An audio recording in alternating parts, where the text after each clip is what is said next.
क्योंकि महाराष्ट्र और झारखंड की फिगर्स भी मैं आपको दिखाऊंगी, लेकिन यूपी में 9 सीटें से खबरें क्या आ रही हैं हमारे पास। यूपी में मैटराइज के एग्जिट पोल में एनडीए को बढ़त है। यूपी में मैटराइज के एग्जिट पोल में एनडीए को बढ़त है। यूपी उपचुनाव में एनडीए को 7 सीटें मिलने का अनुमान है। 7 सीटें। इसका क्या मतलब है जरा ये भी समझिए।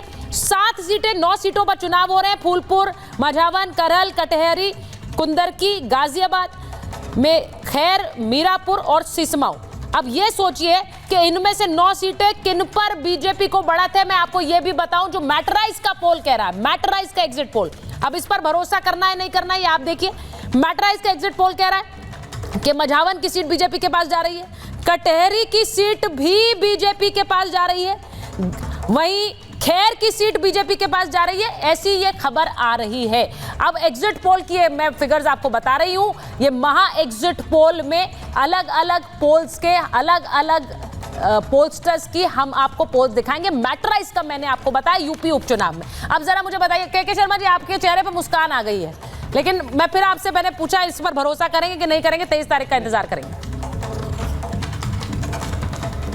नहीं, मैंने तो इस पर पूरा जवाब दिया, लेकिन मैं दूसरी बात कह रहा हूँ। मुझे हंसी आ रही थी अभी समाजवादी पार्टी के प्रवक्ता की बात पर। ये कह रहे थे कि सुबह से हमारे नेता एक्टिव थे। सुबह से नहीं थे, 3 दिन से एक्टिव थे। सुचेता जी, 3 दिन पहले इन्हें पता चल गया था कि हमारे यहाँ पर दाल गलने वाली नहीं है। भारतीय जनता पार्टी अच्छे सीटें जो है जीत रही है।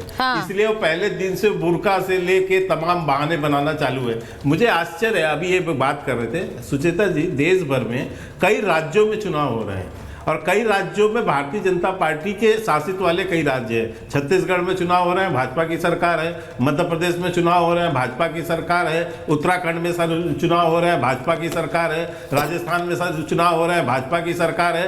कहीं इस तरह की दंगल नहीं हुआ। हमारी यदि भारतीय जनता पार्टी यही करती होती तो बाकी जगह तो कोई हंगामा नहीं हुआ, उत्तर प्रदेश में केवल हुआ। ये अखिलेश यादव पहले से जो हार को जान चुके थे, आज केवल पुलिस को गाली बकना, चुनाव आयोग को गाली बकना, संवैधानिक संस्थाओं को गाली बकना और आपा खोल के इतने नीचे तक गिरना कि नंगा होकर मैं 10 सेकंड में जवाब दे दूंगा। ये 10 सेकंड गिर गए। नहीं, मैं आ रही हूँ एक बार, मैं आ रही हूँ एक बार मैं आ रही हूँ जरा पहले।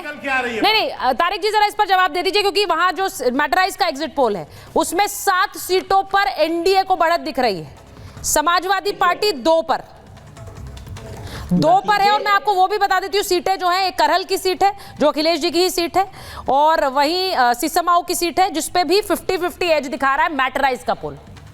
आप बेईमानी मैम, बेईमानी नहीं होनी चाहिए। बाकी हम 22 में हारे, जनता का मैंडेट सर माथे रहता है। मैंडेट जनता का फेयर हो, सर माथे रखा जाएगा। हम ईमानदारी से विपक्ष में बैठे हैं और विपक्ष के रोल की अदायगी कर रहे हैं।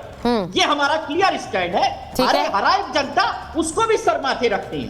हम उनको ये नहीं कहते कि किसी ने बेवकूफ बना दिया, जैसे 24 में ये हारे, इन्होंने कहा हमने जनता को बेवकूफ बना दिया। जनता प्रबुद्ध थी, 14 में थी, 19 में थी, 17 में थी। भाई तो सर, सरकार किसकी है देश में? देश में सरकार किसकी है? मुझे नहीं पता कि हारे हुए की सरकार है। आप बोल रहे हैं ये हारे। अब मैं एक बार जरा प्रेम कुमार जी के पास जा रही हूँ। प्रेम कुमार जी, जो ये यूपी की सीट्स पर जो आज एग्जिट पोल मैटराइज का आ रहा है, मेरे पास सीटें जो मैं तस्वीर इस वक्त दिखा रही हूँ, 7 पर एनडीए को बढ़त है और इंडी को, यानी कि इंडिया गठबंधन समाजवादी पार्टी है वहां पर 2 सीटों पर।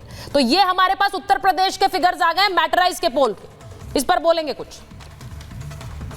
देखिए, बाई इलेक्शंस के जो रिजल्ट होते हैं वो आमतौर पर सत्ताधारी दल के पक्ष में ही जाते हैं। तो इस बार के जो आप आंकड़े देख रहे हैं बहुत अप्रत्याशित नहीं है, लेकिन हाँ, ये फिर भी लगता है कि समाजवादी पार्टी 2 के बजाय 4 सीटें जीत सकती है, ऐसा लगता है। लेकिन अभी आपके अगर आंकड़े को मान के चले तो हम ये कहते हैं कि ये बाई इलेक्शन पॉलिटिकल मैसेज देते हैं। आमतौर पर यही होता है बाई इलेक्शन। आप देखिए बंगाल में आप जीत जाएंगे क्या? नहीं, अब देखिए, मैंने झारखंड के बारे में आपसे पूछा कि वहाँ 70% है वोटिंग, तो आपने कहा कि वो तो पिछली बार से कंपेयर करिए।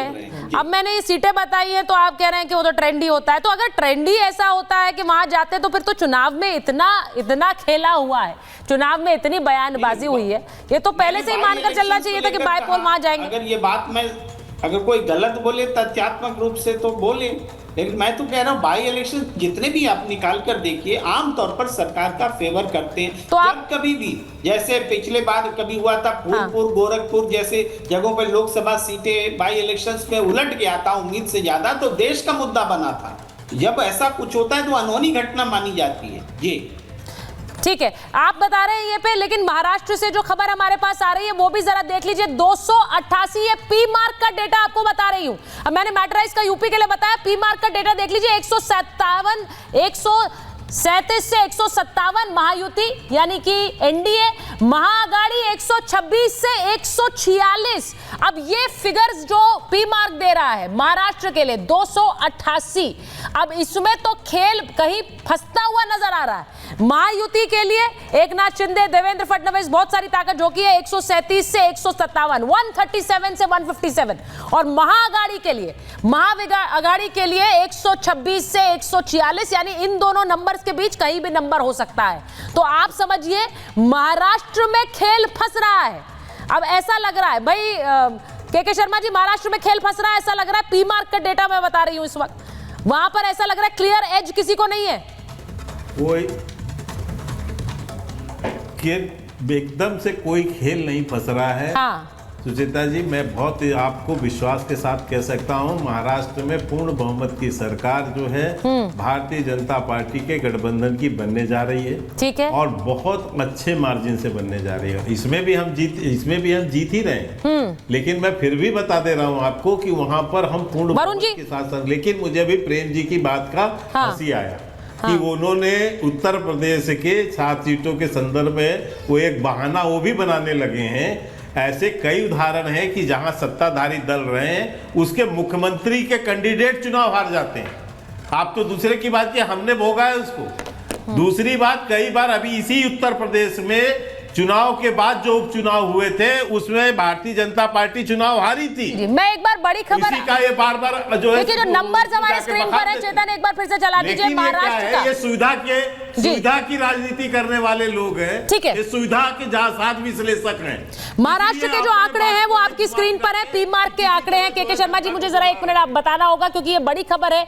जो आंकड़े हमारे पास हैं, महायुति यानी कि उद्धव ठाकरे, कांग्रेस, शरद पवार की एनसीपी मिलकर 126 से 146 सीटों पर जीतती हुई दिख रही है। वहां महायुति यानी कि बीजेपी, एनसीपी, अजीत गुट और वहीं शिवसेना वो 137 से 157 सीटें लाते हुए दिख रहे हैं। अब इसमें देखिए खेल भी हो सकता है। 137 यानी अगर आपके 150 सीटें आ रही है तो महायुति सरकार बना रही है, वही यहां महाअगाड़ी का है, तो महायुति के चांसेस ज्यादा सरकार बनाने के लिए दिख रहे हैं। अगर ये आंकड़े, क्योंकि इन नंबर्स के बीच में कहीं भी नंबर हो सकता है, ऐसा पी मार्क कह रहा है। और इसीलिए महाराष्ट्र के लिए यह तस्वीर इस वक्त 137 से 137 से 157 महायुति, 126 to 146 महाअगाड़ी, अन्य 2 से 8। तो ये महाराष्ट्र की तस्वीर आपको पी मार्क के हवाले से मैं दिखा रही हूं। ये लगातार कवरेज जारी है, महा एग्जिट पोल जारी है, पोल ऑफ पोल्स जारी है कि अलग अलग पोल्स में कितनी सीटें मिल रही हैं। अब इन पर भरोसा कीजिए या फिर 23 तारीख का इंतजार कीजिए। एक छोटे से ब्रेक के लिए यहां पर रुकते हैं।